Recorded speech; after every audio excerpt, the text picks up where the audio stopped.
Hi and welcome back to my channel. It's Jasmine again, back again with another video. And today's video is about feeling the fear and do it anyway. I know we all from time to time feel fear and get nervous about things, but my mom, she recommended me to read this book because I have had some fear in life, and this book has helped me. For example, I wanted to do a YouTube channel for a while now, and I've just let fear like hold me back from doing that. But now I'm feeling the fear and I'm doing it anyway, and I started this channel. So yeah, let's get into today's video. And this book is by Susan Jeffers, PhD. And so I'm going to talk about chapter 1. The first thing she talks about, and I may look down a lot because I have notes because it's like a big book, but the first thing is in chapter 1. She basically talks about fear, and she asks you to reflect on what are you afraid of and why. And it could be like personal fears like failure, heights, anything like that. My personal fear is snakes, but she also says like some people are afraid of like the unknown, their age, their career, aging, rejection, stuff like that. And then in chapter 2, she breaks the fear down into 3 different levels. And she says that the truth is that fear is never going to go away as long as you grow. Fear is normal, but it's how you like adapt to that fear and respond to fear that's important. You don't want to like live in fear to the point where you don't like live your life and do the things you want to do because of the fear. You want to overcome and get over that fear. So she breaks fears down into 3 levels, and she goes into like 5 different truths about fear. The first truth she says about fear is that fear, it never goes away as long as you grow, which is true. Like, there's always going to be fear no matter how old you get, but like I said, it's how you get through it. Number 2, she says that the only way to get rid of fear is to just do it. Like Nike, just do it. So yeah, to get over the fear, you have to actually do whatever it is you're afraid of, and then you won't be afraid of it anymore. So for example, I guess since I'm afraid of snakes, like what she's saying is like once I come face to face with a snake, I shouldn't be afraid of it anymore.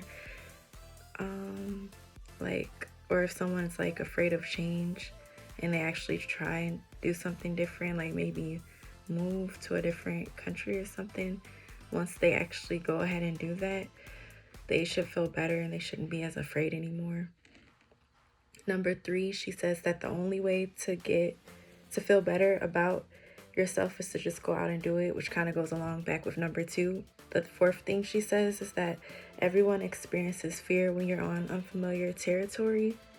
And the 5th thing she says is that pushing through fear gets less frightening than pushing through your fear is less frightening than actually living with the underlying fear that you'll develop from feeling helpless since you didn't actually go after the fear.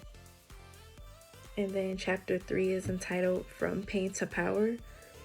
And that she's saying that you could take your pain and turn it into power. So fear could be pain and turn that into power. And she's saying turning your fear into power, it can be used as a tool in a positive, powerful way. And she says a way to help with that, turning the fear into power, is to think of positive self-thoughts.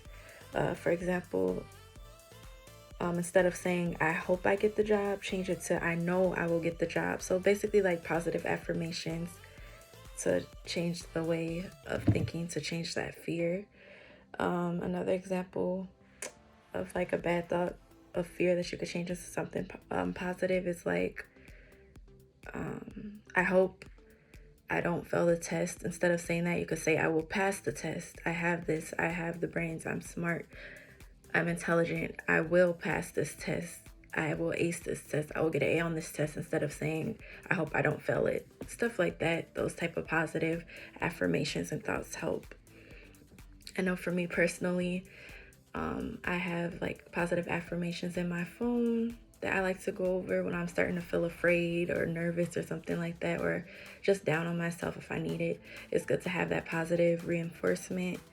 I do have like some post-its of stuff. Like I have this post-it right here that say like I am enough and practice makes performance. So just like seeing those positive reinforcements and affirmations really will help your fear a lot. And then in chapter 4, she talks about stop playing the victim. Stop saying like, woe is me. Stop that victim mentality, okay, to get over your fear. She says, are you a victim or are you taking responsibility for your life? You really are in control of your life. You have to take total control, and that's point blank, period, or you won't get over your fear. It's your life, and at the end of the day, you cannot blame others. You have to look in the mirror at yourself and reflect. And that's something that I had to learn personally. So what I'm saying now is like my personal notes. Taking responsibility means not blaming anyone else. But she does say you also don't want to blame yourself and be too hard on yourself. It's just about taking accountability and responsibility for your life. And she says you have to take responsibility of your choices. She goes into some really good examples of tools to add to your daily routine, and a lot of these I implement myself personally. Some of these include inspirational podcasts and inspirational videos, which I love to watch, especially when I'm just feeling down and a little lazy. Just watching those motivational videos gets me back up and going and ready to get into work.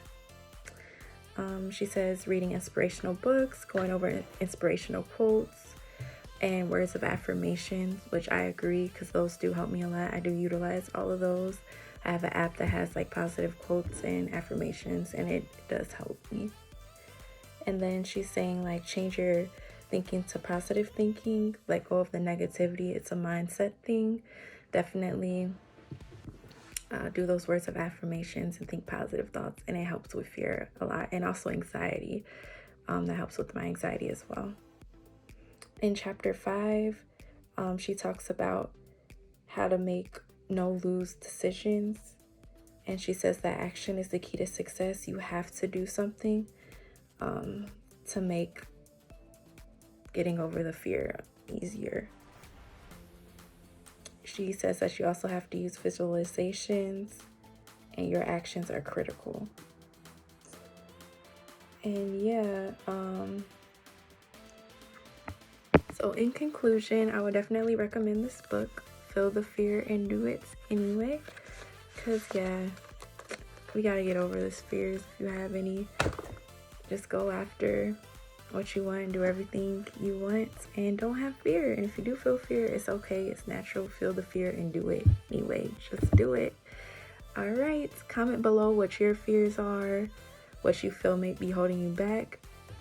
Comment if you think you would read this book. I do recommend it. Comment what your coping mechanisms are for fear and nervousness and anxiety. And also comment what you want to see me talk about or make a video about next. I highly, greatly appreciate it. Make sure you subscribe, like, comment, and share. And until the next video, see you later.